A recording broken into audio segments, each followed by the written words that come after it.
Hello, and welcome to the final lecture of the series on Bitcoin and cryptocurrencies, titled, perhaps appropriately enough, The Future of Bitcoin. And you'll see that I had a question mark there, and I put a question mark there for two reasons. One is that I'm not claiming to have any special insight into what the future of Bitcoin is going to be. I'm not going to make any predictions. You can think of this as possibilities for the future of Bitcoin, perhaps.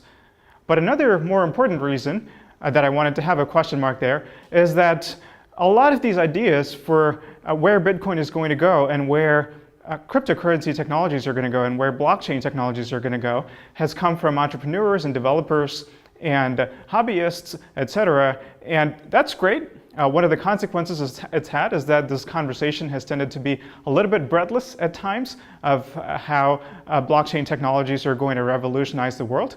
And it's great to see that kind of enthusiasm. But as an academic researcher, one of my roles is to consider all of these proposals and to categorize them, analyze their pluses and minuses, and necessarily almost take a little bit of a skeptical view and so on. So I'll be doing that in this lecture as well. And that's the other reason I had the question mark in there. So we're going to be taking a look at these technologies, but also sort of analyzing them critically.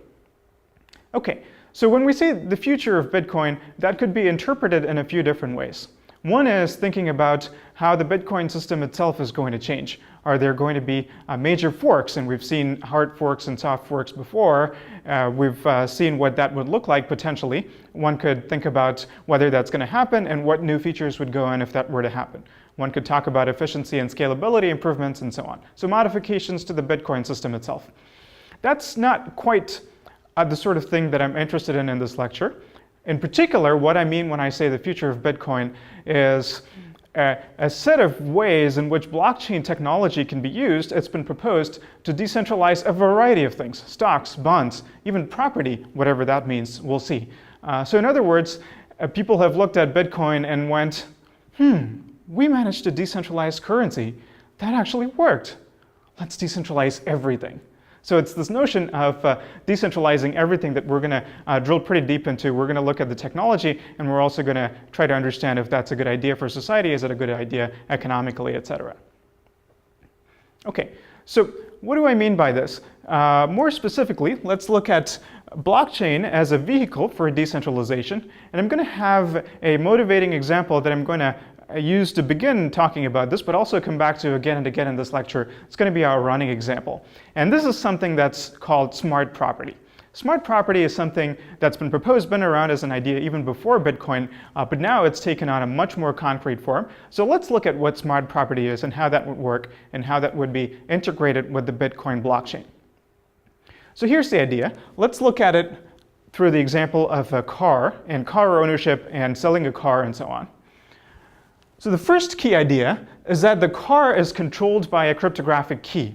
You have a digital key that opens your car, but further, there is some crypto that's built into it. How does that crypto work? The car has a public key that's hard-coded into it. And your key is going to have the corresponding private key corresponding to this public key. And therefore, perhaps when you approach the car, your key is going to automatically send a signed message to the car using, for example, Bluetooth. And the car, having the right public key, is able to recognize the authorized signature. And since only your specific key has the right private key embedded into it, nobody else will be able to fake that signature. And so you'll be able to approach and enter the car. So this is a foundational idea of smart property that we're going to take it to the next step, but this is where it starts. And this, I have to say, if you are going to make a digital car key, this is probably a really good way to do it. This is much better than a solution, for example, where the car has a secret number encoded into it, and your key also has a secret number, and your key simply sends that secret number to the car, which verifies if it got the right secret number. This is, of course, really insecure because it's subject to replay attacks and so on. But instead, an asymmetric cryptography-based solution is a good way for authorizing the owner to enter the car. So let's assume that we have a car that works in this fashion. What can we do with this? In particular, what does it mean to integrate this with the blockchain? Let me show you. So the next step in this design is that instead of having this public key hard-coded, what this car is going to do is it's going to dynamically update its public key based on what's going on in the blockchain. So what does that mean? When the car rolls out of the factory, it might have a particular transaction in the blockchain hard-coded into it, with the understanding that whoever owns the private key corresponding to the output address of that transaction basically controls the car. So in other words, the public key that the car uses to authorize the right owner corresponds to the public key that's the output address of this Bitcoin transaction. So you'd have to have some specific types of crypto to make it work. The signature scheme that the car is using should be the same as the signature scheme that Bitcoin uses and so on. But those are technical details that we can assume can be easily worked out. Right, and the car, you have to assume, is running a Bitcoin node and is constantly listening to the blockchain and using that to update its key. So how might that work? So this is a block in the blockchain. The next block rolls around, nothing of particular interest happens. And now we have one more block, but here there's something interesting.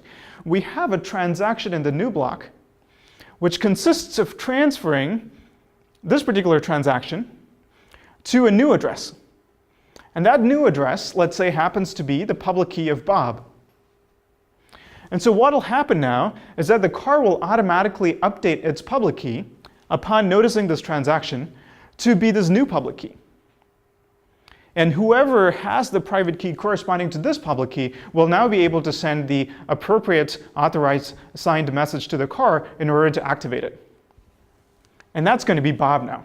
So Bob's key now activates the car, and in this universe, there's no distinction between ownership of the car and the technical ability to open the car or activate the car by sending the right signature.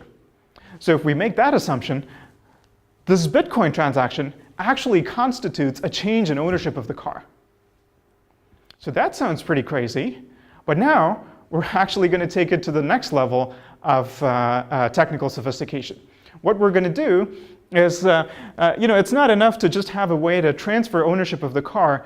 For this to be meaningful in the real world, you have to have something that represents what a sale of the car might look like, sale of the used car from Alice to Bob. So what's necessary there? Not merely transfer of ownership of the car, but also transfer of payment from Bob to Alice. Right, but here is the key technical problem. Even if we assume that Alice and Bob managed to get to the same physical place at the same time, which in the car example is natural, but of course we might want to use this technology for other things like selling something over the internet. But let's not even get to that level of complexity. Even if Alice and Bob are in the same place over the same time, these ownership transfers or transfers of payments are things that are happening purely in the blockchain, right, with no physical record on real paper or their actual signatures or anything like that. But one of them has to go first. If Alice transfers her car ownership to Bob, Bob might claim that's the end of the transaction and walk away without making the payment. So how will Alice prove to somebody, if she, say, wants to sue Bob, that Bob didn't hold up his end of the transaction? That seems like a problem. So we actually want to find a technological solution to this. So to solve this problem of Alice and Bob being able to pay each other, but with neither of them being able to quit the transaction once the other one has done their half of the transaction, here's the technical solution that we can use. We're going to create a single Bitcoin transaction that combines Bob's payment to Alice with Alice's ownership transfer to Bob. And recall that this is a technique that we've used before. We've used it before in CoinJoin to create a single transaction that combines different parties' funds together to get it out in a different order. And we're using the same technique here. Now, this transaction has two inputs and two outputs. The first input and the first output corresponds to what the car understands to be representations of ownership of the car. But the second input and the second output correspond to the Bitcoin payment that Bob is making to Alice in exchange for the car. Now, to be sure, this input and this output will also correspond to actual Bitcoin value, but it will be minuscule Bitcoin value, probably a Satoshi, probably something very little, so it doesn't really matter. The only financial aspect of this transaction that matters is this input and this output that will correspond to the car payment. So as we saw in CoinJoin, you can create a transaction like this, and both parties can separately put their signature on it. So that's exactly what Alice and Bob will do. It no longer matters if they're in the same physical place or not. One of them will construct the transaction, sign it, send it to the other, and the other party will not be able to change any of the parameters of the transaction without violating the first party's signature. And so the only option that the other party has is either to quit the transaction, in which case no transfer has happened, either of ownership or of payment, or to put their own signature on the transaction and to broadcast it to the blockchain. And once it gets confirmed to the blockchain, when it has 6 transactions or whatever number that the car is looking for in order to signal a transfer of ownership, both of these will happen simultaneously. The car will switch owners, at least in the sense of who can control activation of the car, as well as money will switch hands. So we've accomplished something remarkable here, and this has some far-reaching consequences. And we're going to keep coming back to this example and understand this in better detail and talk about the different aspects of what we've seen. But let's start with something basic. So this is a technological way of representing ownership and transferring ownership. But what is the real-world analog exactly that it replaced? And how does this constitute a form of decentralization? Now, if you think about, for a real car, as things happen now, what constitutes ownership? It's clearly the title document. So we've gone from this world where the title document represents ownership. And let's be clear, this is a centralized form of ownership. What does that mean? The title document only has meaning to the extent that the DMV recognizes it. And to really drive home that point, when you sell a car, it's not enough to physically transfer this document to somebody else. One of you has to actually go and register that with the DMV. So there has to be a record of this in the centralized database. That's what it means for a car to change hands. So it's that inherently centralized system controlled by the state. And so we've taken the state out of that whole equation, and we've made it a purely technological process of what it means for a car to have a certain owner. And furthermore, we've done this pretty cool thing, which is to inherently couple the transfer of ownership of the car and the transfer of the payment. And all this is a completely decentralized process in that there is no intermediary anymore. So we've achieved decentralization in the sense of disintermediation. This is one of the types or levels of decentralization that we're going to see in this lecture, and there are going to be several more. So this is the first of many examples that we'll see in this lecture that allows us to use blockchain technologies to decentralize one of any variety of different types of real-world analogs. And we'll achieve different types of decentralization. But 2 technical features that are going to be common to most or all of these examples are what are called representation and atomicity. And we're going to keep coming back to representation and atomicity. What are these? So representation is the question of how do you encode some sort of complex transaction from the real world into something that can be understood in the blockchain. In the example that we saw, the way that we did this is we took the idea of a public key that the car uses in order to look for the right signature to authorize the owner, and we simply represented that public key as a Bitcoin address. So we sort of used this hack, this equivalence, to solve the problem of representation. Atomicity is the other technical concept, which is how do you couple the different sides of a transaction so that they all have to happen together or none of them at all. Atomicity is an important security feature. It's not the only security feature. We're going to see some others, and this sort of thing can happen without atomicity, but it's a particularly important one. And in general, when we talk about a particular way to use blockchain technologies for decentralization, it's not really going to be viable unless it supports some form of atomicity. All right, so let's put these questions here that we're going to use to frame the rest of the lecture. One obvious thing we can ask is, what else can we decentralize this way? And we can ask, can this be done using the Bitcoin blockchain itself, or does it require an alternative blockchain? And we can talk about what are those other alternatives to atomicity that I alluded to in the previous slide. And finally, something that interests me a lot is it actually a good idea to do commerce like this? What problems does it solve compared to the real world? Does it introduce any new problems? Is it good for society? Is it going to be feasible in a business sense? So these are all questions that I'd like to take up. The first thing to look at, though, is What are the different routes to blockchain integration? So a lot of different routes to blockchain integration have been proposed, and in the Bitcoin community, you'll find people who are quite partial to one way or another. So let's look at 4 different avenues, and let's get a quick look at what some of the advantages and disadvantages of these routes are. The first one, sort of the obvious default one, is to directly use the Bitcoin blockchain itself. And this is the one that we saw in the smart property example as we walked through the steps. The advantage, of course, is that it's easy to deploy. The blockchain is here. It has all this miner power behind it, so we know that it's something that's very secure. The consensus process cannot be easily disrupted. On the other hand, even though we were able to use some hacks in this example to achieve representation and atomicity, it's not always the case. There's no fundamental reason to believe that if you have some arbitrarily complex contract between different parties, that it can be represented adequately on the blockchain and that you can execute it atomically. So to get a better idea of what this might look like and what some of the challenges to atomicity and representation are, let's look at a couple more examples in how you might try to decentralize them directly on the blockchain. So the next one we'll look at is the notion of crowdfunding, Kickstarter style, for example, but without actually having a centralized intermediary like Kickstarter. So in other words, here's what we want to happen. We want a completely decentralized system where some entrepreneur can ask for donations or contributions, but we should be technologically assured, without the existence of an intermediary, that that entrepreneur is only able to spend that money if they collect enough of it to reach a certain pre-specified threshold. So here's how we can accomplish that technically, just using Bitcoin. What the entrepreneur will do is create a single transaction with an arbitrary number of inputs that can vary as the process continues, and a single output for, let's say, a value of 1,000. And they'll send this around and try to collect contributions. And so, of course, any Bitcoin transaction has the property that it's spendable only if the sum of the inputs is greater than the sum of the outputs, or the single output in this case.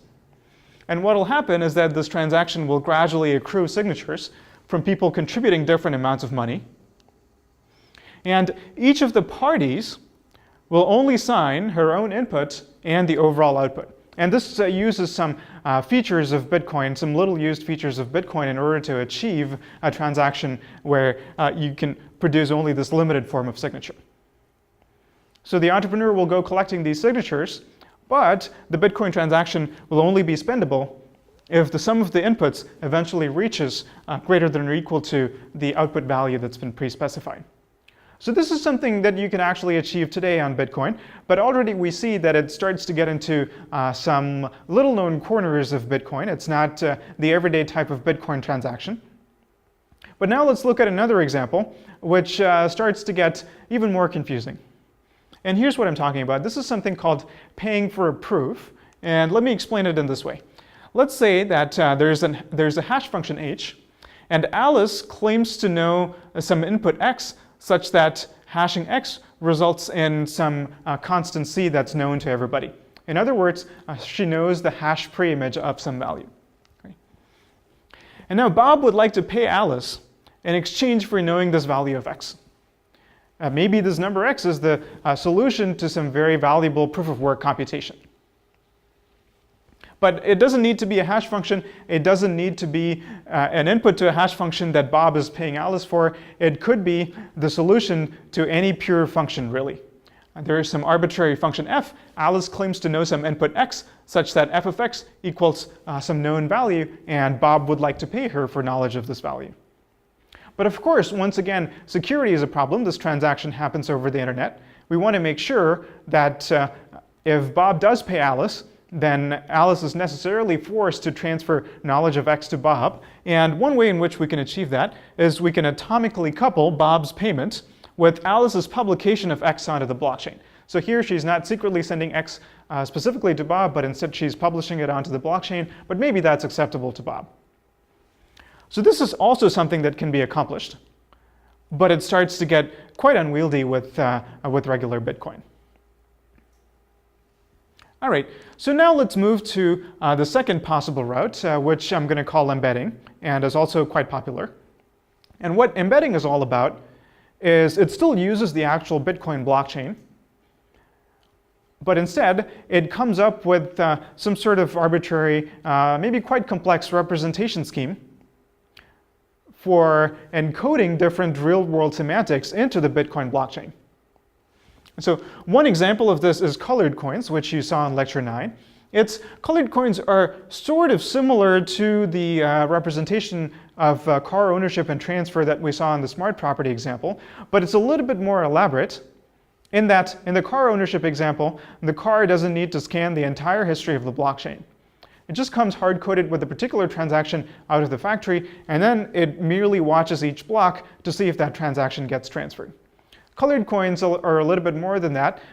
The color of a coin, as it were, is defined by its entire history and where its genesis comes from. And so colored coins are a little bit more sophisticated to implement, but at the same time, it perhaps gives you a bit more.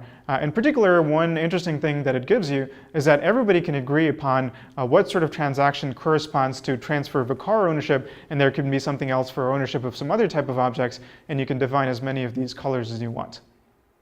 So everybody can look at the blockchain and know that a car sale has happened and how much was paid for it, but of course they don't necessarily know the participant identities. This could be regarded as an advantage or a disadvantage.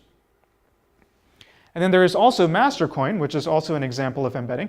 It turns out there are a variety of creative ways in which you can embed arbitrary data into the Bitcoin blockchain. Bitcoin has something called op-return, which is a type of script that allows 40 bytes of arbitrary data to be encoded. You can also use fake transactions with non-existent addresses. You can exploit multi-signature, etc., etc. So these are all possible ways in which you can encode data into the blockchain and thus embed your arbitrary transactions into the Bitcoin blockchain itself. Again, it has some advantages and disadvantages, more complex representations, obviously.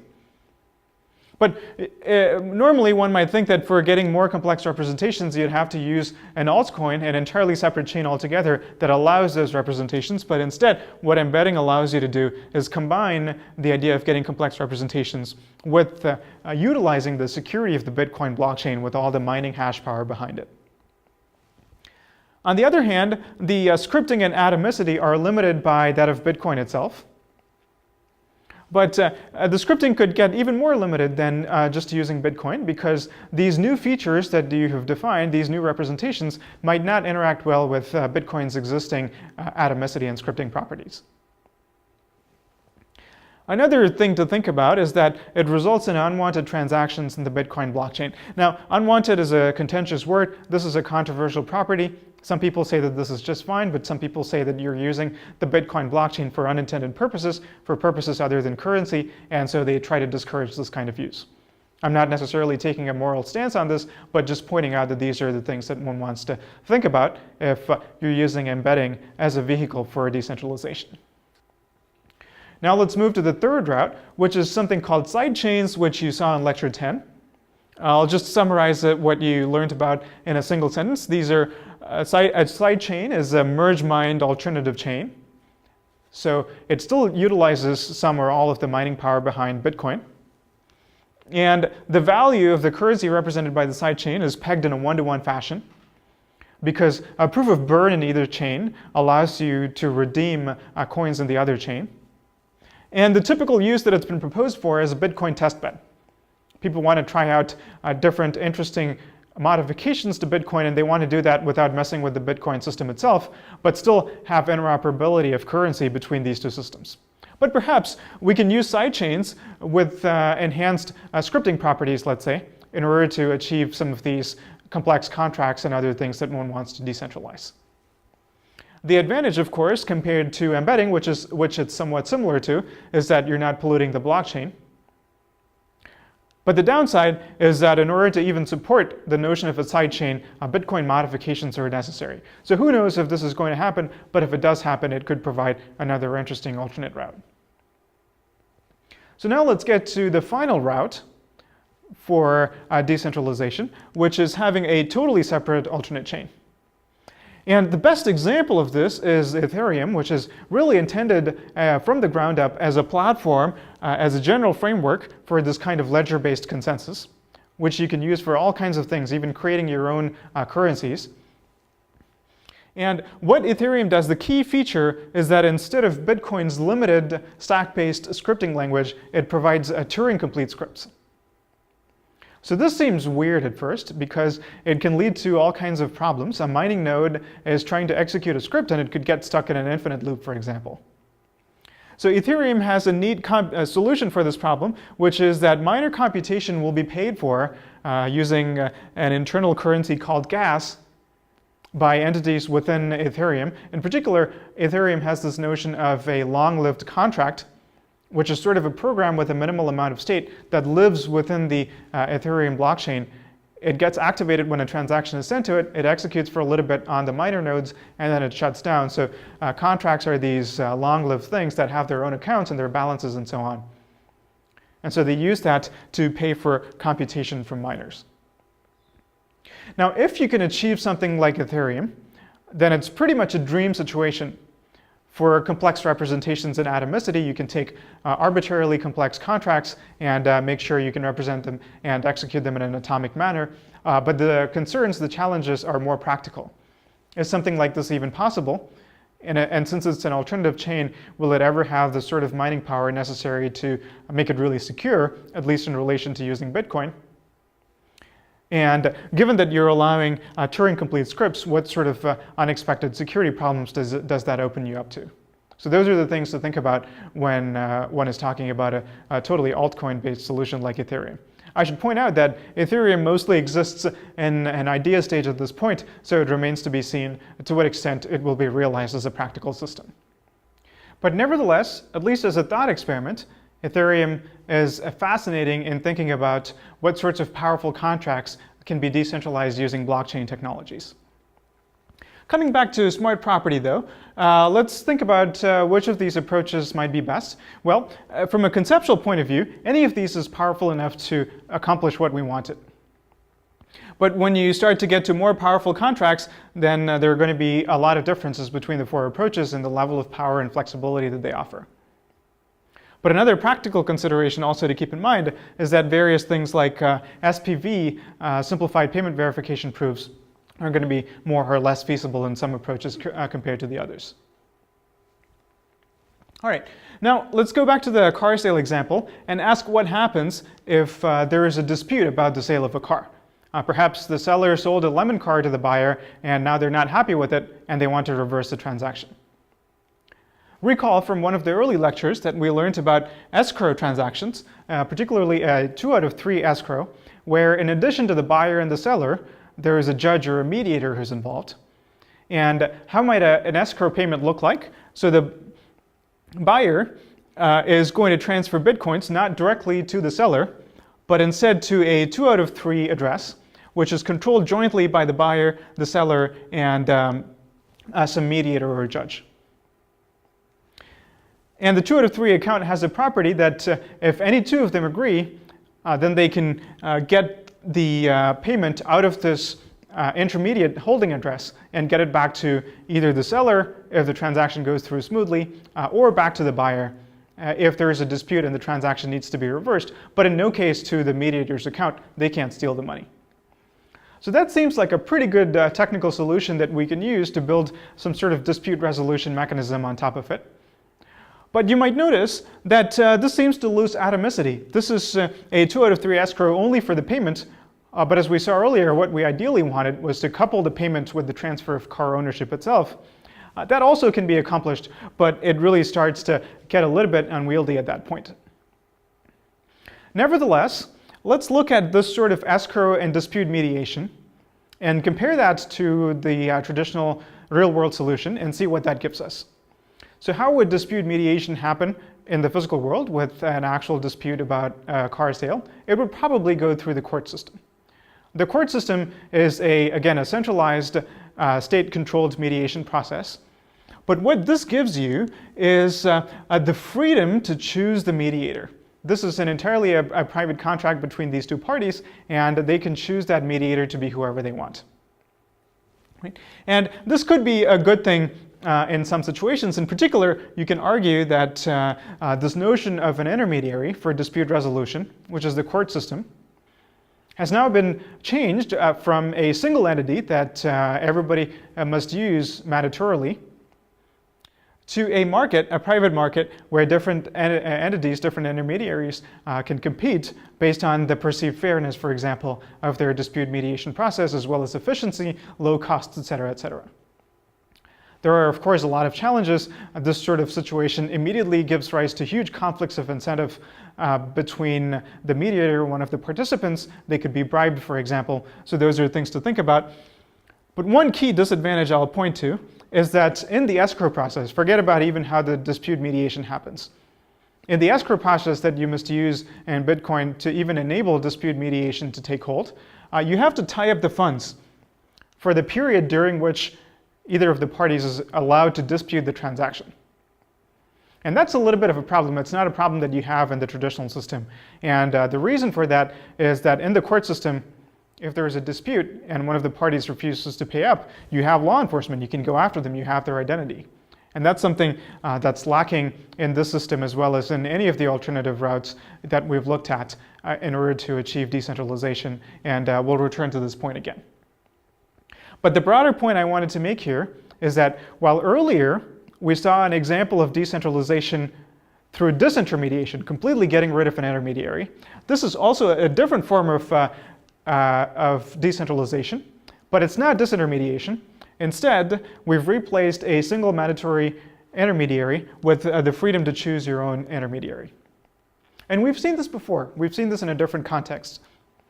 In a previous lecture, you saw the notion of decentralizing prediction markets. And what we did in that situation is also we allowed, instead of a single party like Intrade running everybody's prediction market, we said anybody can now start a market. Let's really lower the barrier to entry. If somebody wants to run a prediction market for the next presidential election, go for it. Someone else wants to run a prediction market for the Super Bowl, they're free to do so. In fact, multiple people can run different prediction markets for the same event. There's nobody stopping them. So you have this competitive market for intermediaries. So that's another sense of the word decentralization. Okay, so let's put what we've seen in a spectrum. On the one end, in terms of the most centralized system, is a single mandatory intermediary. We also just looked at multiple competing intermediaries. And there's one more intermediate step, which I'm calling a threshold of intermediaries. We haven't looked at that so far. We'll see that near the end. But finally, what we started out seeing with smart property is complete disintermediation, no intermediary. So I would put all of these on a spectrum. It's not completely distinct categories, but it's useful conceptually to sort of think of them that way. Now let's think about another aspect of all of the protocols that we've seen so far, which is security. We started out by saying atomicity is a very important way to achieve security. It's not the only one. We said there are going to be some alternatives, so what are they? So here are some ways of improving security. We've seen two of these, the ones in the middle, escrow with the dispute mediation, as well as atomic exchange, which completely automates the process. But there are others, and in fact, the most obvious one perhaps is reputation, where you don't have any particular technological security enhancing mechanism, but instead, these intermediaries or whoever the parties that you're interacting with build up reputations over the long term, and so they build some trust in that manner.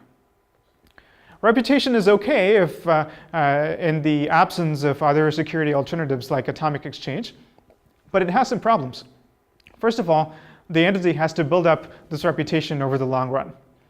Right? If whoever is the entity you're interacting with is completely pseudonymous or anonymous, then reputation doesn't even apply. And we see this problem even with real-world reputation systems. For example, restaurants or other businesses that obtain really bad reviews on Yelp might close and reopen, maybe in the same location, maybe in a different location, but simply rebranded. Right? So that's a problem in general with reputation systems. Also, for the party to accrue positive or negative reputation, there should be a way for establishing what they did right or wrong that just goes beyond he said, she said. So looking at Yelp again, It does work on a he said, she said model, which sort of works okay because there are real identities in Yelp, and people sort of have to use their real names, and of course businesses operate under their real identities. But here we're talking about a universe in which everybody wants to be pseudonymous, and so this sort of a model where it's one person's word against another might end up really becoming a non-starter. There are also problems with escrow and dispute mediation. We saw a couple in the way that escrow is done on Bitcoin. You have to actually tie up your funds and they become unusable during the time when either party has even the ability to challenge the transaction. And of course, dispute mediation leads to conflicts of interest and so forth. We've seen atomic exchange. Whenever it is technically feasible, then it's probably a good idea. And the last thing, another thing that's been proposed is trusted hardware. It's not always applicable, but in some cases. For example, it's applicable when the service that you want to pay for is something that's entirely a software program. And so what the developer can do is publish the code and execute it on a trusted hardware module. And so the people who are subscribing to that service or paying for that service can be assured that the code that they can look at and audit is the same code that's executing and providing them the service. But what is really common to all of these ways for improving security in terms of the blockchain-based decentralization paradigm is that ultimately there is no real-world enforcement, there are no physical identities, there's no law enforcement, there's no going after people, and so that means two things. One is there can be no debt. If we want to do dispute mediation, the lack of the ability for debt is the reason why you have to put in sort of a deposit and lock up those funds during the period when you want dispute mediation to be possible. Also, there are no punitive measures for misbehavior, so this really limits the sort of things you can do. So these are important limitations to keep in mind. Okay, one little thing that I want to point to is that in terms of the vocabulary of security, some people use the word trust minimization. I don't like this term at all. I feel that there's often a confusion between two things. One is the fact that cryptography is often used in contexts where, unfortunately, there's not much trust between entities. And so the lack of trust is a starting point and cryptography is a solution. This often becomes confused with, oh, now we have this hammer of cryptography. Let's try to use this to move to a world where nobody has to trust anyone anymore. And so trust minimization is not the goal. Lack of trust is not the model that we're hoping to move to. It is instead our unfortunate starting point. But really, trust is not really the right lens to look at it. It's not whether you trust the motives of some individual, but whether they're going to behave in the manner that they have specified. And it could be because not only because they're untrusted, but because they got hacked, et cetera, et cetera. So let's not really use the word trust and instead talk about security. All right, so let's summarize a lot of what we've seen so far. One of the things that we want to talk about in terms of decentralization is what is being decentralized. We've looked at a couple of examples, smart property, pay for proof, and so on. But we're going to see a lot more, so we haven't really talked about the first bullet. Instead, the three things that we've talked about in this section are what type of blockchain integration. We saw 4 examples directly on blockchain embedding, side chains, and a totally different alternative chain altogether. We talked about levels of decentralization. Again, we talked about 4 points on a spectrum ranging from completely disintermediated to completely centralized. And finally, we talked about different ways of enhancing security. So a key point that I want to make in this lecture, and you'll see through the next several slides, is that asking these 4 questions gives you a powerful and generic decentralization template that can be used to understand and succinctly represent almost any of the proposals that you see in the Bitcoin community for blockchain-based decentralization. Let's go ahead and see some examples of this. Let's go back to smart property once again. So what is smart property? It decentralizes the notion of property ownership and trading, which are 2 related but somewhat distinct things. And it decentralizes in the sense of disintermediation. You don't need an intermediary anymore like the state or the DMV. And in the example that we saw, it was achieved using the Bitcoin blockchain itself, but you could achieve it using any of the other 3 methods. And finally, the key security principle that we used was atomicity in tying together the payment with the transfer of the car ownership. Now let's look at another example, which is also something we alluded to a bit earlier in the lecture, which is prediction markets. So of course it decentralizes a centralized prediction market like Intrade. And it does so in the sense of competition. It doesn't get rid of the need for some entity to run a prediction market, but instead it allows anybody to do that. It lowers the barrier to entry, and different people can run different prediction markets. And it was done using an altcoin, and again the security property was atomicity, in that the two parties to a trade of a share in a prediction market are coupled together using this atomic property that ties together the transfer of the share with the transfer of payment. Now let's look at a quite different example. This is something that's called storage A, proposed by Greg Maxwell, who claims it should be proposed storage, but I'm going to ignore that because it's going to be just confusing if I call it storage. So what this is it's sort of an agent that lives in the cloud. And what do I mean by agent? Or at least what Greg Maxwell means by agent, is that it has some level of independent decision-making ability. It's not full-fledged AI, but it decides some things for itself. What it's going to do is it's going to rent cloud computing services, and it's going to use that to run itself. But the service it provides to consumers is that you can pay this agent to store a file for a certain period of time, say 24 hours. And when you do that, it's going to receive payment in Bitcoins, store this file, keep it for 24 hours, and then delete it unless you keep making payments. It also has some other very interesting aspects, such as reproduction. It can take a copy of the code, spawn a new instance, and try to make improvements to it, pay somebody to write new improvements or modules and so on. But we'll ignore those aspects for now and just talk about this aspect of it. So what is storage A, and can we look at it through the lens of decentralization? It turns out that we can. So storage A decentralizes the notion of file storage and retrieval, which you can do today through Dropbox, for example. It's decentralized in the sense of competition. You still need an intermediary very much, which is this agent. And the payment is done using Bitcoin. And finally, the security mechanism that you have is just reputation. There is nothing in particular in the storage A proposal that, for example, atomically couples your payment for storage with the actual act of retrieving the file. So that's storage A. Let's look at more examples. In fact, we can even consider ZeroCoin, for example, which we saw in a previous lecture through this lens. So ZeroCoin is a way to decentralize the notion of mixing. Instead of having a centralized mixing service where you put in your coins and just hope that you get it back, it's decentralized in the sense of disintermediation. There is no mixing intermediary anymore. The mixing is accomplished purely through cryptography. You don't need to trust anyone. It's enforced just by math and by consensus. And it's done using an altcoin. It's not quite compatible with Bitcoin unless there is a fork to Bitcoin. And the security property is atomicity. What does this mean? The notion of burning a base coin in ZeroCoin and actually getting a ZeroCoin in exchange for it are atomically coupled through the same transaction. And the same goes for later redeeming a ZeroCoin. And that's where the security comes from. That's why you don't need to trust anybody. And that is, of course, accomplished through zero-knowledge proofs. So we've seen this powerful template that incorporates these four factors. And we've seen some examples of how systems that we've already looked at fall into this pattern of decentralization. In the next part of this lecture, we're going to look at a variety of new examples of things that people have proposed can be decentralized using blockchain technology, and we're going to use this sort of template to analyze them.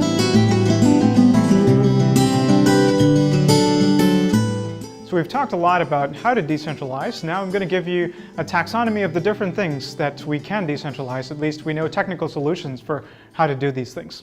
And this is where a lot of the excitement is around for using blockchain technologies. So the first category is things that are purely digital. And perhaps the most basic example of this is name mapping. What do I mean by this? Namecoin is a good example. It's a mapping between human readable names and addresses. And so as long as you have something that's purely digital, it's a simple matter to use consensus technologies so that different participants can enter new values into the system, change values, and so on, or read values back, and the blockchain can be used as a record of the current state of that mapping. So the next two are storage and proof, which we've seen earlier in this lecture, storage A and the pay for proof idea that we saw earlier. And these are sort of complements of each other. One is paying for storage, of course, and the other is paying for computation. You can also have random number generation. What does this mean? This is something you saw in a previous lecture using Bitcoin as a beacon. So a beacon is something that ahead of time nobody should be able to predict, but once the beacon value has been generated, everybody should be convinced that the value was in fact generated truly randomly. So again, Bitcoin is a good vehicle for doing that. And lotteries, at least if you're talking about lotteries where the payment and payout is denominated in the currency of the blockchain itself, then running a lottery reduces to a random number generation problem of picking one of two input addresses of a transaction to use as its output address, basically. That's what it translates to. And so you have centralized Bitcoin lottery systems like Satoshi dice, but certainly it's fairly easy to imagine doing these in a decentralized manner as well. Let's move on to the next category, which is things that aren't inherently digital, but can be represented digitally. This is a big category, real-world currencies of all kinds, stocks, bonds, and other assets, and so on. And this is where perhaps a huge amount of the excitement is of how to use blockchains for other things. And so what does this mean? Let's look at colored coins as one example of the specific mechanisms that you might use for decentralization. If a particular color were to represent a particular currency and some other color were to represent a stock of a particular company, et cetera, then you have all these assets that you can transfer between participants and you can pay for and so on. And so you have a trading of any of these assets, and also you can have atomicity between the trade of the asset and the transfer of payment. That all sounds well and good, but here's the real problem.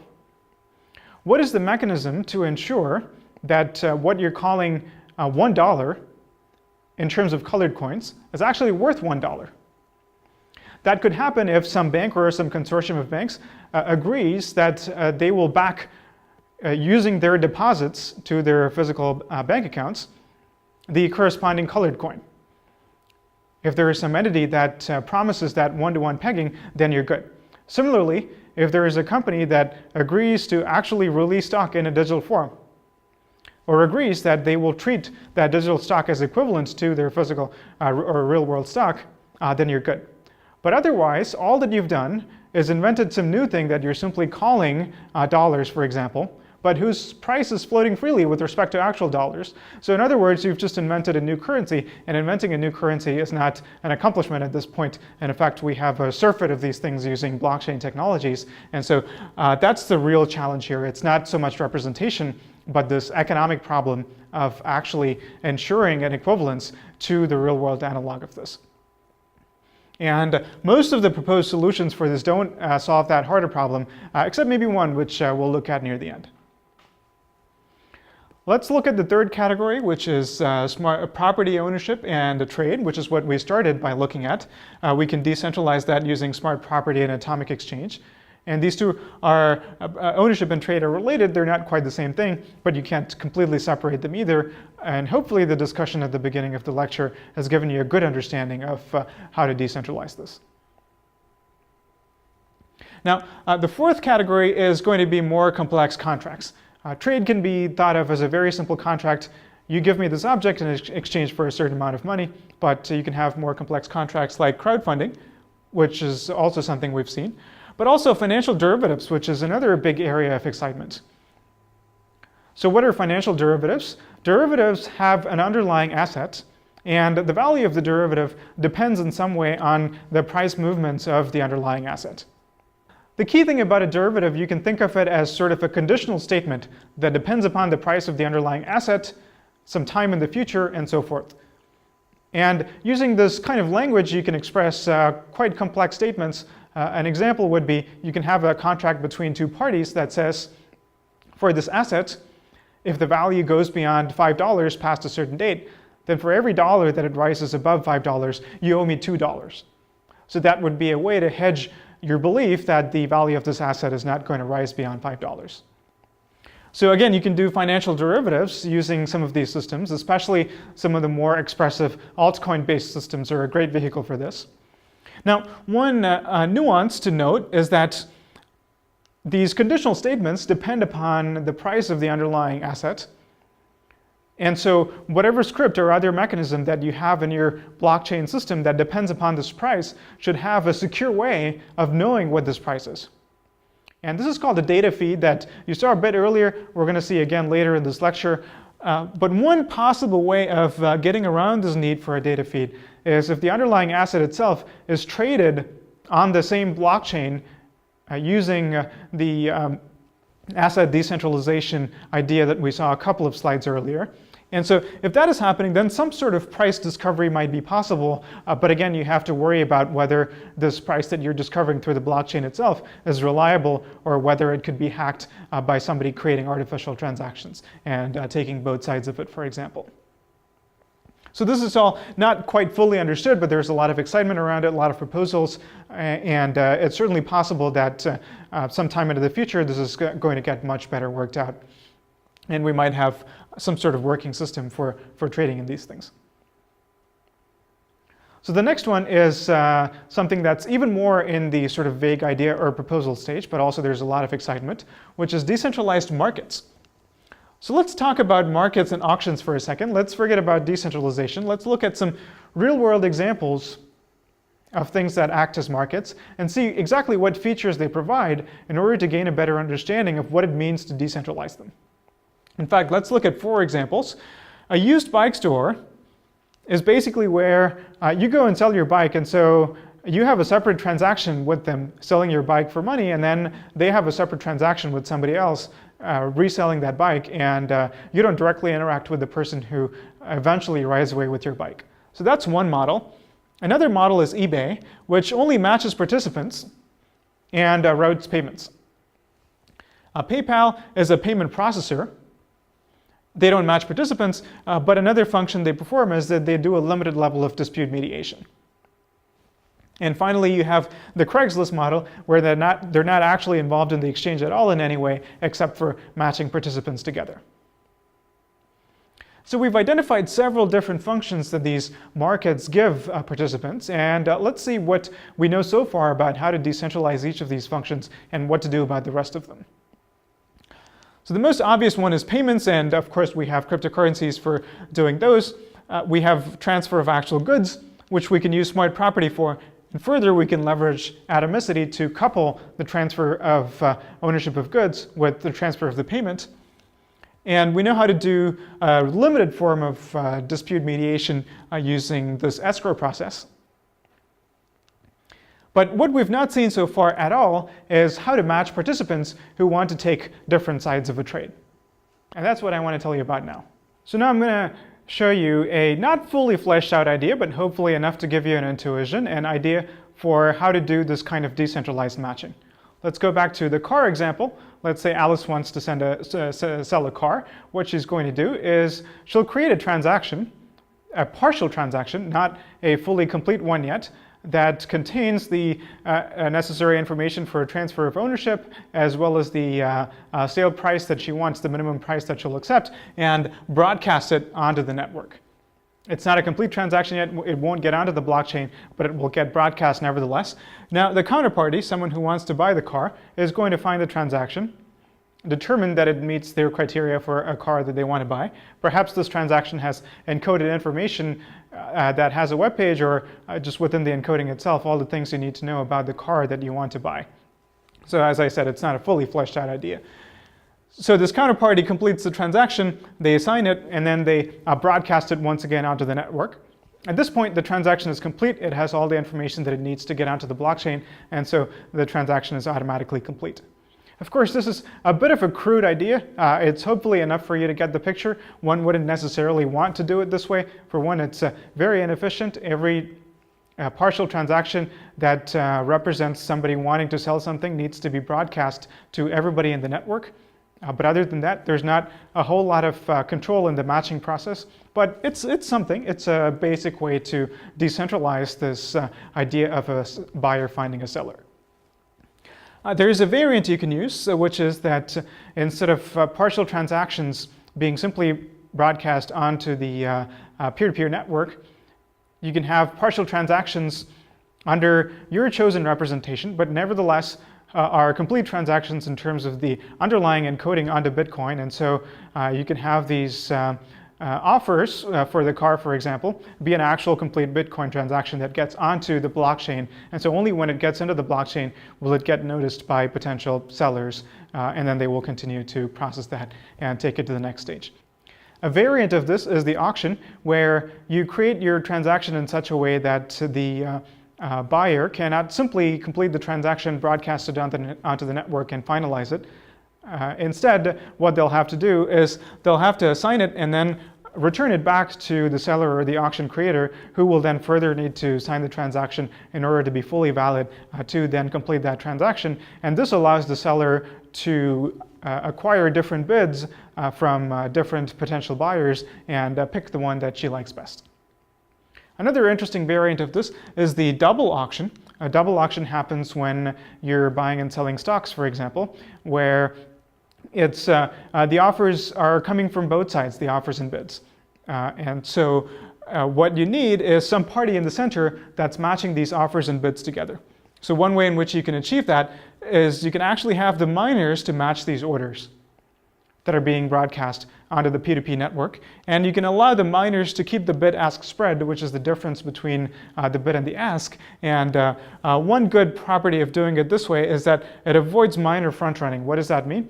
It means that when the miner finds a really good offer, then they can ignore the bid that's coming from some other participant in the network, create their own bid, and complete the transaction and get a better deal than they otherwise might have.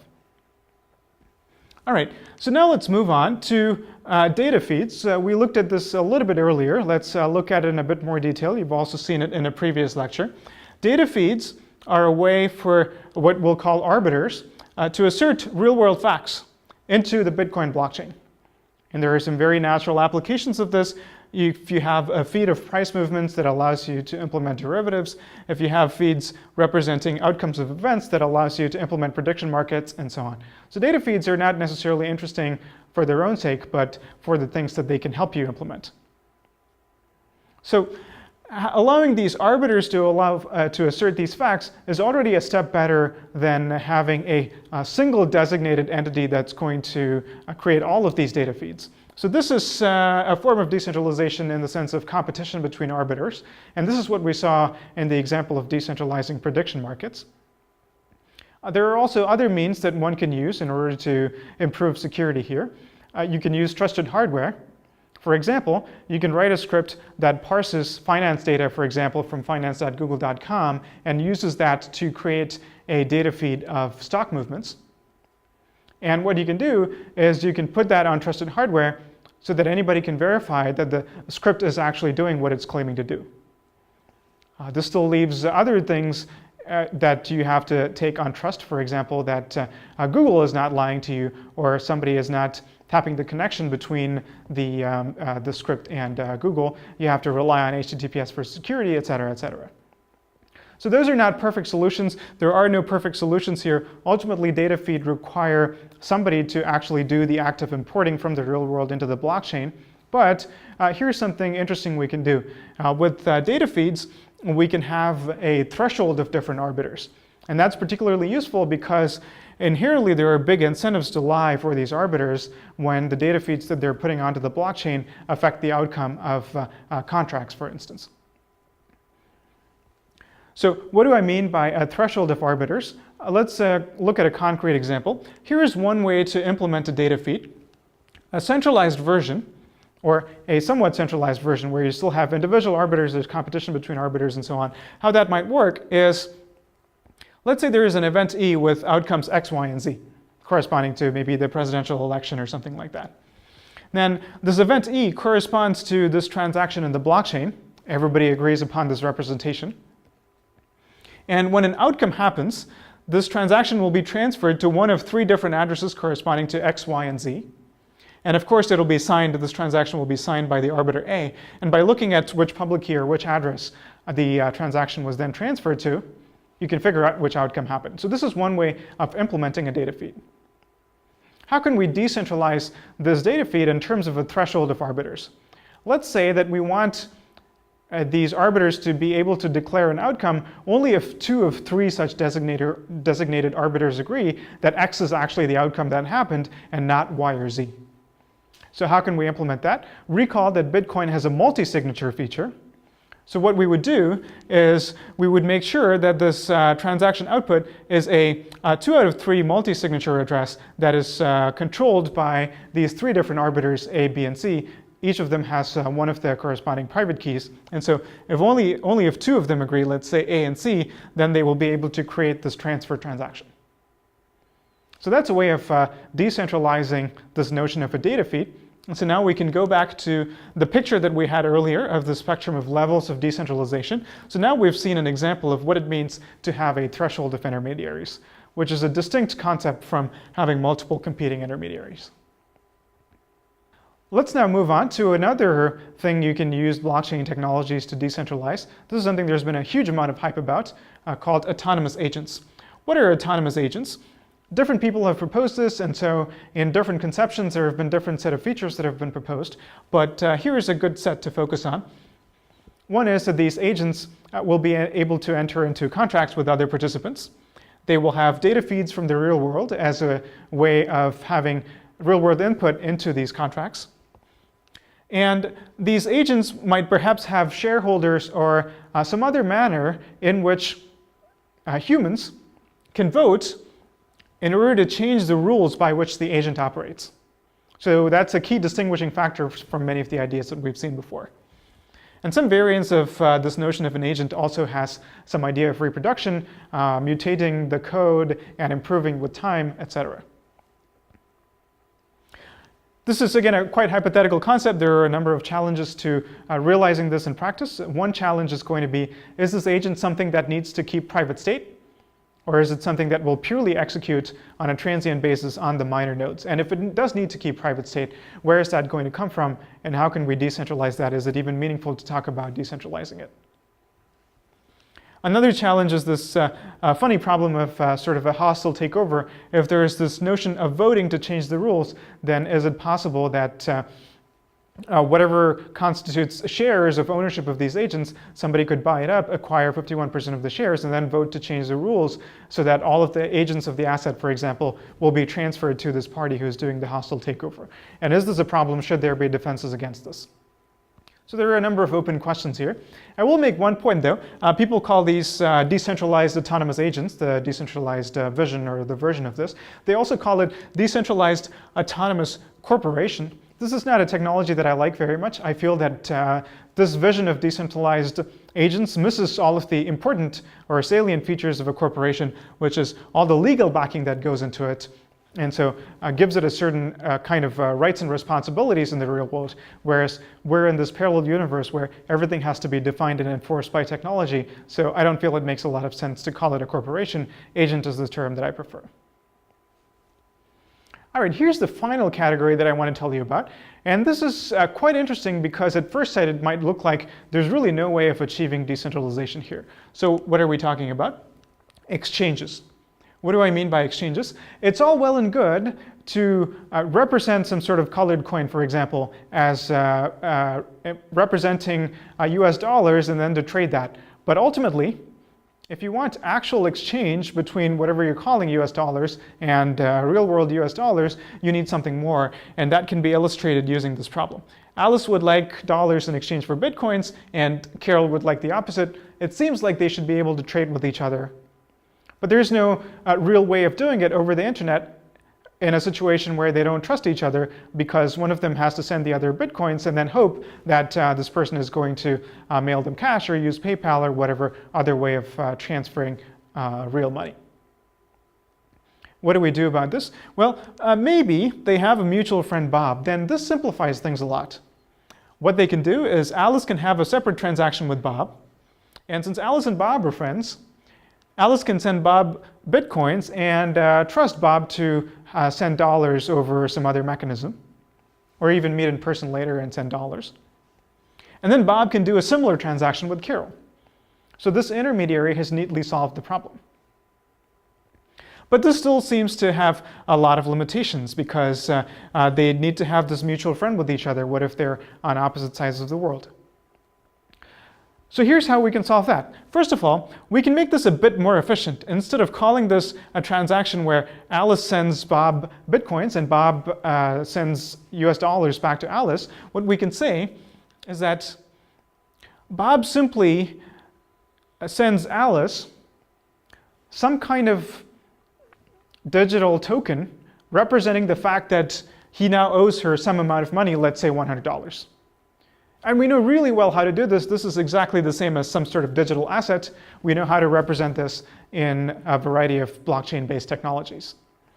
And similarly, Bob can have this transaction with Carol. So the only thing that would actually happen is bitcoins changing hands, as well as this new relationship of debt being represented in the system. So this gives us a starting point. For scaling this up to an arbitrary scale, even to the scale of the whole world, let's imagine a social network that represents the trust relationship between all pairs of friends. And so what could happen here is there could be a complex chain of interactions through which a node here exchanges bitcoins with a node here in exchange for US dollars or whatever currency, and it would simply be represented in the system as a series of IOUs.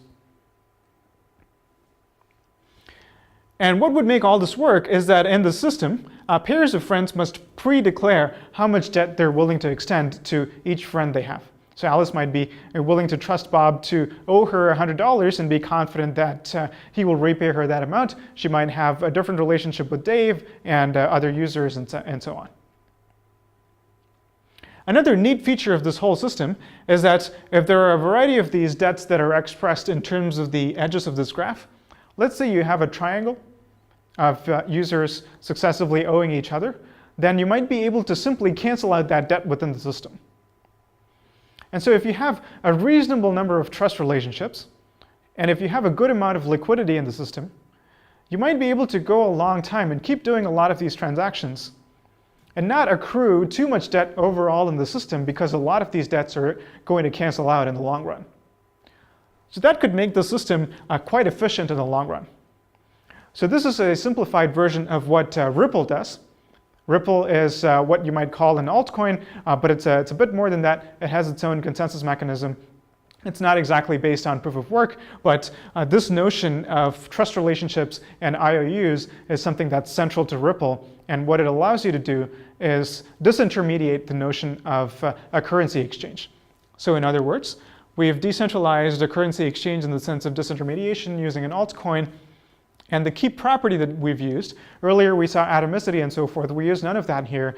We use something different. We started with a limited amount of trust, and we use the transitive property of trust to take that up to the level where it can scale to all of the participants in the world.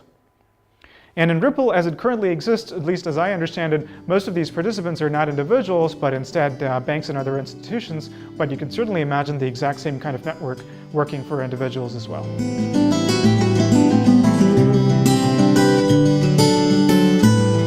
So far in this lecture, we've learned about a fascinating set of technologies for using the blockchain for decentralizing, as you've seen, a whole spectrum of things. And occasionally I've hinted at questions about, when is this a good idea? Is it economically feasible? How does it compare to the traditional centralized system that it's replacing, and so on? But now let's really get into that question. And I've deliberately used the word decentralization and framed it in technical terms and avoided mentioning the political dimension. But now let's be very explicit about that. So what we're really talking about when we say decentralization and replacing these traditional systems is, in a sentence, we're talking about technological, purely or largely technological alternatives to a variety of human institutions, legal and social and financial. Banks, law enforcement, a lot of these centralized service providers for various things, the court system, etc. And so this set of ideas really takes Bitcoin back to its cypherpunk roots, and this was the original dream of the cypherpunks. And now, given that we have the blockchain, a lot of these have started to seem to be much more closely within reach. So let's talk about whether or not this is a good idea. And as usual, let's go back to the car example. And let's ask the question, what are really the problems with car ownership and trade? And when I say problems, I don't mean problems like servicing your car or is your car environmentally friendly, but problems inherent to the notion of ownership and trade that a Bitcoin-based system could potentially improve or conceivably make worse. Right? And so we can identify two concrete things. One is security in the sense of theft, and more generally we can express this as how to assert and enforce the ownership of the property. And the other one is dispute about the sale terms. Did somebody sell you a lemon car? Or was there a genuine misunderstanding about what you were getting when you bought the car in terms of the condition of the car? And as you might see, both of these, what they have in common is not what happens when everything goes right, but what happens when something goes wrong. And so the real questions that we want to ask are, on these two dimensions, how does the new smart property system or smart property model that we've seen compared to what it seeks to replace? Let's think about this in a bit more detail. Let's talk about the theft problem first. Theft, whether you're talking about theft of cars or in the traditional banking system, security in general has three components, and those three components are called preventive, detective, and corrective. Preventive is when you stop something bad happening before it happens. Detective is when you realize that something bad has happened. And corrective is when you take measures to reverse the bad thing that happened and maybe to also have some punitive measures. So a car alarm system is a good example of what would that be? A detective measure. A preventive system would be your car lock or your steering wheel lock or something like that. And corrective control would be law enforcement and getting your car back and so on. So in the real world, security relies heavily on the latter two, but only a little bit on the first type of control. The reason your car is secure is only in small part because of its locking mechanism, and largely because law enforcement exists and you can get your car back if it's stolen. And there, of course, there is punishment in terms of the law for stealing a car. And this is what makes the whole system tick. If you lived in a completely lawless environment, the idea of parking your car overnight would simply be ridiculous because it would immediately get stolen. So that's the model that we started from. And of course, the real-world solution relies pretty heavily on law enforcement for a number of these things. And we want to move to this smart property-based model, where if you think about it, most of the focus is going to be on preventive measures. Right? Because the notion of ownership becomes almost identical to the notion of who has the right private key to control the car as it's expressed in the blockchain. So it becomes quite hard to imagine how any of these systems would work, at least in the way that we describe things. And this seems like a bit of a problem. We're taking this complex notion of security that relies on several different factors and putting most of the onus on preventive measures. It's actually a bit worse than that, because now we've also introduced the software security problem, the problem of actually keeping your Bitcoin wallet or your Bitcoin key, or the key that controls ownership of the car, secret and protected. So what we have is we have to live with the fact that Bitcoin security is going to be an unsolved problem for the foreseeable future. Why? In part because it's partly a human problem. Software security is partly a human problem because writing bug-free code is something that we've endeavored to get to for decades, but made very little progress. It's also partly a human problem because it relies on users being very careful about security. And what this boils down to is introducing a new problem of software security to the traditional security problem of physical theft of the car.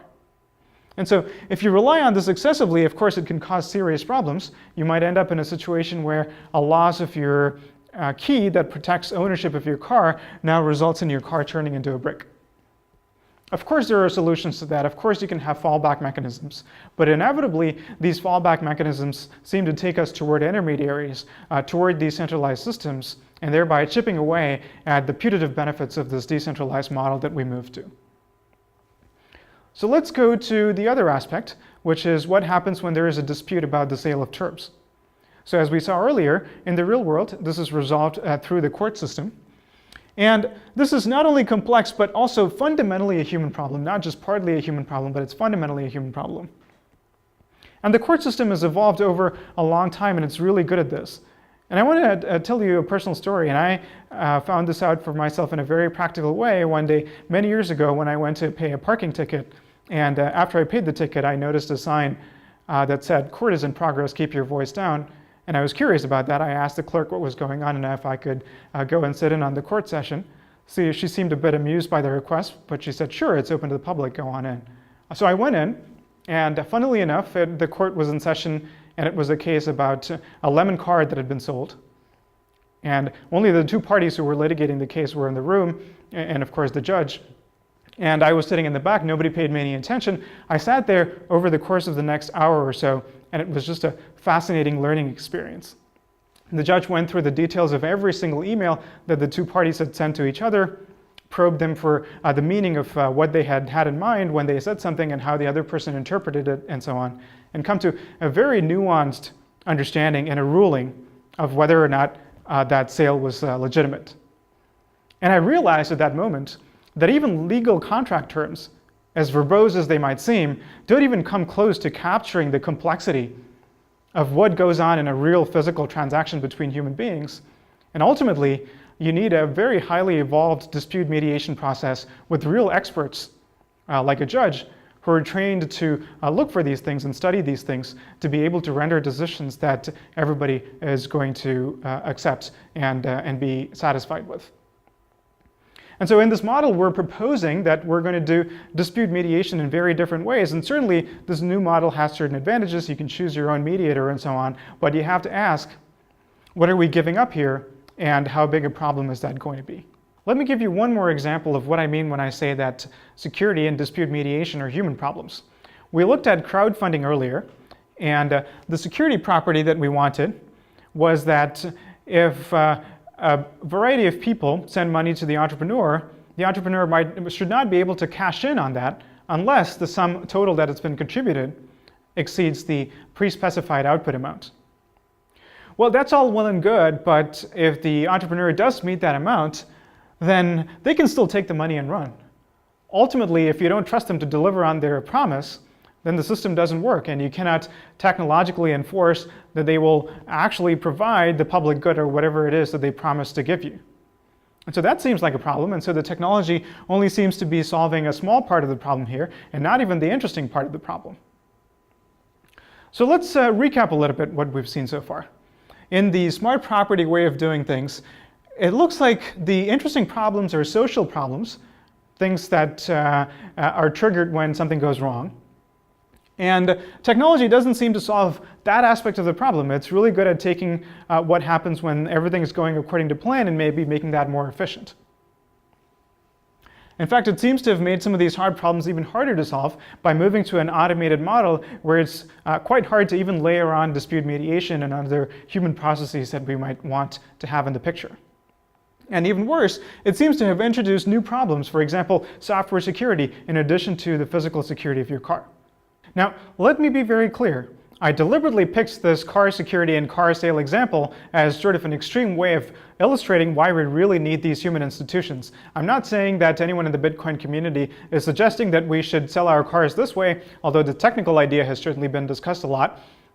And I also want to be clear that this model certainly does have some advantages. Let's look at what some of those advantages are and in what kind of context it might apply. So here are some possible benefits of smart property. The first one is certainly efficiency. And this might be particularly useful for small transactions. If you're selling, for example, your smartphone, your laptop, or something like that, not something as valuable as a car, then if there is a dispute, you're very unlikely to actually litigate that. And so if you have a purely technological enforcement mechanism, that gives you something that's a stronger sense of security than simply shipping goods to someone over the internet and hoping for payment back, then that's a little bit of a win. You also get anonymity and privacy. Maybe it's important for you to ship something to someone without actually knowing their identity, and that's not really possible to do in the centralized intermediated model, because for any sort of mediation, you need to have people's identities. And third, this is something we discussed earlier, the freedom to choose a mediator. Now, I contrasted it with the court system, which is this very sophisticated and very trusted process that we've all agreed upon. And judges go through a very rigorous evaluation. They have conflict of interest rules to abide by and so on. So maybe that's not the right comparison. There are other contexts today in which, for example, PayPal acts as your mediator. And they're a private company. And they have a near monopoly over certain types of payment processing. And so you're stuck with this mediator that's a private company. that's not subject to public oversight or scrutiny, but at the same time, you're forced to accept a result of that mediation. Maybe if we take that situation and introduce this notion of competition between mediators, then maybe that's a win. So these are some possible benefits. Let's now take a step back and let's look at this idea of crypto and the state. And what I mean is the traditional way of doing things through human institutions and this new technology-mediated, cryptographically enforced, blockchain-based way of doing things. So one way in which people have explained the emergence of the modern state, really, is that it's a way to scale society past these small groups where everybody knows and trusts each other.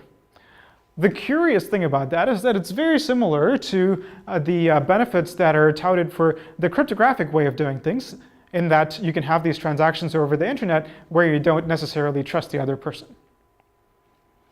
So the state and crypto really are delivering a very similar kind of benefit at the end of the day, even though through very, very different mechanisms. Now the thing to realize is that dismantling the state is not an option. And a lot of the discussion around it frames the technological way of doing things necessarily in opposition with the traditional way of doing things. A good example of this is in our smart property discussion. Let's say you redefine ownership to be cryptographic control of activating the car. Now, what happens if you sell your car to someone under these new rules, and that person, after having completed the sale, is still holding on to the title because the buyer doesn't care about these old-fashioned way of doing things, now goes to the court and claims that their car has been stolen. So unless you have some way of interoperating with the state, you've not made any progress. Because in a democratically elected society, people want these human institutions and are not okay with dismantling them and moving to this new model, regardless of what the benefits and disadvantages are. And so what we should try to do is to try to make the two work together. And that, I want to leave you with as the final thought, is where I think is the really big opportunity for these Bitcoin-based decentralization solutions. First of all, we want to find compelling use cases for decentralization. It's simple to say that something will get decentralized simply because the technology exists, but that's not how it happens in practice. You have to have a compelling economic case for it, and in particular, from a political perspective, there are certain use cases that one might look for. When a state regulation of some market is particularly inefficient, for example, or when there's a state abuse of power in certain contexts, or too much inefficiency. A good example of something like this actually happening today is in various countries in Africa, cell phone minutes acting as a replacement for currency, and this happened because the state-mediated system simply became too laborious to use for most people. And so a disintermediated, decentralized system can really act as a hedge against abuses of power in this sort of context. So we want to look for these compelling use cases for decentralization. We want to see how these new automated cryptographic ways of doing things can integrate into existing systems instead of trying to replace them. And finally, we want to co-opt legal and regulatory practices and these traditional defenses that we have in society instead of saying we're offering an alternative to those things. And in fact, if you look at the recent history of Bitcoin itself, I would argue that the new friendliness of the Bitcoin community with regulators is partly a reason for the success, for the commercial success that it's enjoyed recently. So we've covered a lot of ground in this lecture series. We started with the cryptographic building blocks and then some basic underlying concepts of cryptocurrencies, and then built up the technical complexity all the way to the cutting edge. And we also looked at how Bitcoin is a platform for enabling a variety of other things. And we looked at the community, regulation, politics, ethical aspects, and so on. I, for one, am very optimistic about Bitcoin as a technology, and I think I can say this for the other lecturers as well. We've all spent a lot of our time studying and researching and teaching Bitcoin and cryptocurrencies. I feel that Bitcoin is going to be more and more powerful the more and more it gets integrated into society. And that's what I'm hoping is going to happen in the next years and decades.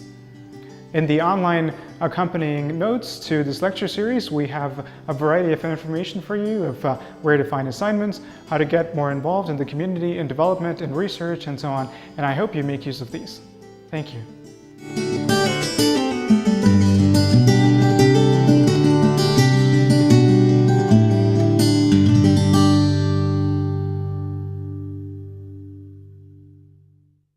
If you are going to make a digital car key, this is probably a really good way to do it. This is much better than a solution, for example, where the car has a secret number encoded into it and your key also has a secret number, and your key simply sends that secret number to the car, which verifies if it got the right secret number. This is, of course, really insecure because it's subject to replay attacks and so on. But instead, an asymmetric cryptography-based solution is a good way for authorizing the owner to enter the car. So let's assume that we have a car that works in this fashion. What can we do with this? In particular, what does it mean to integrate this with the blockchain? Let me show you. So the next step in this design is that instead of having this public key hard-coded, what this car is going to do is it's going to dynamically update its public key based on what's going on in the blockchain. So what does that mean? When the car rolls out of the factory, it might have a particular transaction in the blockchain hard-coded into it, with the understanding that whoever owns the private key corresponding to the output address of that transaction basically controls the car. So in other words, the public key that the car uses to authorize the right owner corresponds to the public key that's the output address of this Bitcoin transaction. So you'd have to have some specific types of crypto to make it work. The signature scheme that the car is using should be the same as the signature scheme that Bitcoin uses and so on. But those are technical details that we can assume can be easily worked out. Right, and the car, you have to assume, is running a Bitcoin node and is constantly listening to the blockchain and using that to update its key. So how might that work? So this is a block in the blockchain. The next block rolls around, nothing of particular interest happens. And now we have one more block, but here there's something interesting. We have a transaction in the new block, which consists of transferring this particular transaction to a new address. And that new address, let's say, happens to be the public key of Bob. And so what will happen now is that the car will automatically update its public key upon noticing this transaction to be this new public key. And whoever has the private key corresponding to this public key will now be able to send the appropriate authorized signed message to the car in order to activate it. And that's going to be Bob now. So Bob's key now activates the car, and in this universe, there's no distinction between ownership of the car and the technical ability to open the car or activate the car by sending the right signature. So if we make that assumption, this Bitcoin transaction actually constitutes a change in ownership of the car. So that sounds pretty crazy, but now we're actually going to take it to the next level of technical sophistication. What we're going to do is, it's not enough to just have a way to transfer ownership of the car. For this to be meaningful in the real world, you have to have something that represents what a sale of the car might look like, sale of the used car from Alice to Bob. So what's necessary there? Not merely transfer of ownership of the car, but also transfer of payment from Bob to Alice. Right, but here is the key technical problem. Even if we assume that Alice and Bob managed to get to the same physical place at the same time, which in the car example is natural, but of course we might want to use this technology for other things like selling something over the internet. But let's not even get to that level of complexity. Even if Alice and Bob are in the same place over the same time, these ownership transfers or transfers of payments are things that are happening purely in the blockchain, right, with no physical record on real paper or their actual signatures or anything like that. But one of them has to go first. If Alice transfers her car ownership to Bob, Bob might claim that's the end of the transaction and walk away without making the payment. So how will Alice prove to somebody, if she, say, wants to sue Bob, that Bob didn't hold up his end of the transaction? That seems like a problem. So we actually want to find a technological solution to this. So to solve this,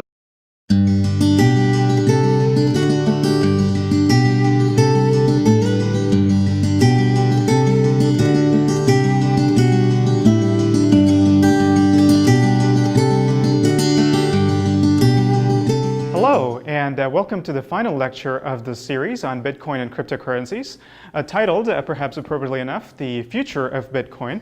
And you'll see that I had a question mark there, and I put a question mark there for two reasons. One is that I'm not claiming to have any special insight into what the future of Bitcoin is going to be. I'm not going to make any predictions. You can think of this as possibilities for the future of Bitcoin, perhaps. But another more important reason that I wanted to have a question mark there is that a lot of these ideas for where Bitcoin is going to go and where cryptocurrency technologies are going to go and where blockchain technologies are going to go has come from entrepreneurs and developers and hobbyists, etc. And that's great. One of the consequences it's had is that this conversation has tended to be a little bit breathless at times of how blockchain technologies are going to revolutionize the world. And it's great to see that kind of enthusiasm. But as an academic researcher, one of my roles is to consider all of these proposals and to categorize them, analyze their pluses and minuses, and necessarily almost take a little bit of a skeptical view and so on. So I'll be doing that in this lecture as well. And that's the other reason I had the question mark in there. So we're going to be taking a look at these technologies, but also sort of analyzing them critically. Okay. So when we say the future of Bitcoin, that could be interpreted in a few different ways. One is thinking about how the Bitcoin system itself is going to change. Are there going to be major forks? And we've seen hard forks and soft forks before. We've seen what that would look like potentially. One could think about whether that's going to happen and what new features would go in if that were to happen. One could talk about efficiency and scalability improvements and so on. So modifications to the Bitcoin system itself. That's not quite the sort of thing that I'm interested in this lecture. In particular, what I mean when I say the future of Bitcoin is a set of ways in which blockchain technology can be used. It's been proposed to decentralize a variety of things: stocks, bonds, even property, whatever that means, we'll see. So in other words, people have looked at Bitcoin and went, we managed to decentralize currency. That actually worked. Let's decentralize everything. So it's this notion of decentralizing everything that we're going to drill pretty deep into. We're going to look at the technology, and we're also going to try to understand if that's a good idea for society, is it a good idea economically, etc. Okay, so what do I mean by this? More specifically, let's look at blockchain as a vehicle for decentralization. And I'm going to have a motivating example that I'm going to use to begin talking about this, but also come back to again and again in this lecture. It's going to be our running example. And this is something that's called smart property. Smart property is something that's been proposed, been around as an idea even before Bitcoin, but now it's taken on a much more concrete form. So let's look at what smart property is and how that would work and how that would be integrated with the Bitcoin blockchain. So here's the idea. Let's look at it through the example of a car and car ownership and selling a car and so on. So the first key idea is that the car is controlled by a cryptographic key. You have a digital key that opens your car, but further, there is some crypto that's built into it. How does that crypto work? The car has a public key that's hard-coded into it. And your key is going to have the corresponding private key corresponding to this public key. And therefore, perhaps when you approach the car, your key is going to automatically send a signed message to the car using, for example, Bluetooth. And the car, having the right public key, is able to recognize the authorized signature. And since only your specific key has the right private key embedded into it, nobody else will be able to fake that signature. And so you'll be able to approach and enter the car. So this is a foundational idea of smart property that we're going to take it to the next step, but this is where it starts. And this, I have to say, is this problem of Alice and Bob being able to pay each other, but with neither of them being able to quit the transaction once the other one has done their half of the transaction. Here's the technical solution that we can use. We're going to create a single Bitcoin transaction that combines Bob's payment to Alice with Alice's ownership transfer to Bob. And recall that this is a technique that we've used before. We've used it before in CoinJoin to create a single transaction that combines different parties' funds together to get it out in a different order. And we're using the same technique here. Now, this transaction has two inputs and two outputs. The first input and the first output correspond to what the car understands to be representations of ownership of the car. But the second input and the second output correspond to the Bitcoin payment that Bob is making to Alice in exchange for the car. Now, to be sure, this input and this output will also correspond to actual Bitcoin value, but it will be minuscule Bitcoin value, probably a Satoshi, probably something very little, so it doesn't really matter. The only financial aspect of this transaction that matters is this input and this output that will correspond to the car payment. So as we saw in CoinJoin, you can create a transaction like this, and both parties can separately put their signature on it. So that's exactly what Alice and Bob will do. It no longer matters if they're in the same physical place or not. One of them will construct the transaction, sign it, send it to the other, and the other party will not be able to change any of the parameters of the transaction without violating the first party's signature. And so the only option that the other party has is either to quit the transaction, in which case no transfer has happened, either of ownership or of payment, or to put their own signature on the transaction and to broadcast it to the blockchain. And once it gets confirmed to the blockchain, when it has 6 transactions or whatever number that the car is looking for in order to signal a transfer of ownership, both of these will happen simultaneously. The car will switch owners, at least in the sense of who can control activation of the